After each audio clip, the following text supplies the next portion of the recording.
One of my top priorities is advancing the Gateway project, which includes the replacement of the Hudson River tunnels and the Portal Bridge, both of which are over 100 years old and in serious danger of failing in the near future.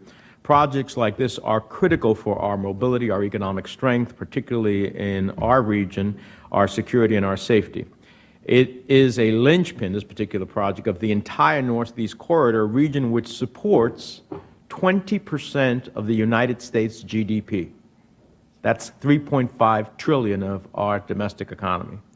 Now, in other parts of the world, we see visionary transit projects taking place, but here, projects like Gateway, that means so much to our national economy, they're trying to cobble together funding and financing across dozens of funding and financing sources. So does Congress need to fund a new projects of national and regional significance program? And does the administration have any proposals to help the United States undertake significant complex projects like Gateway? Thank you, Senator. I would observe first that the significant increases in the funding levels for transit generally in Grow America is very reflective of the issues that you raised, that there's continuing need to support our existing systems and critical strategic investments such as the Gateway project that need to be made.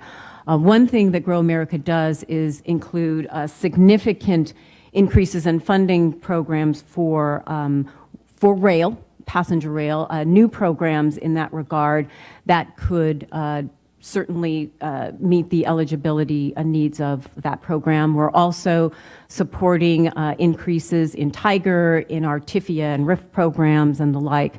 So it's a rising tide lift all boats scenario. And the difference with that, and I respect that and appreciate it, but the difference with that is, again, you're creating a quiltwork of funding sources for what is really a major project. And in the past, we've had these projects of national significance or regional significance because we understand its significance to the country as a whole, even though it may be located in some part of the country.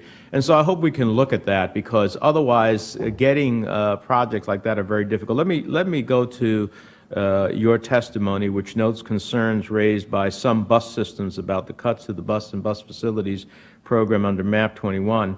I'd like to clarify several points. First, a 2009 FTI report found $50 billion in state of good repair needs in just 7 of the larger, older systems in transit across the country. A subsequent report found that the state of good repair backlog for all transit systems nationwide was $78 billion. So is it safe to say that larger, older transit systems account for a significant amount of the state of good repair backlog? Yes, Senator, and that's exactly why we have asked for state of good repair increase in 2 major pots of funding under MAP 21. The bus and bus facilities program, as you noted, significantly, but also increases in the state of good repair formula program, which serves our fixed guideway, including our rail system. And if I may, Mr. Chairman, is it correct that according to the 2013 Conditions and Performance Report, that non-vehicle rail assets are the biggest challenge to achieving a state of good repair?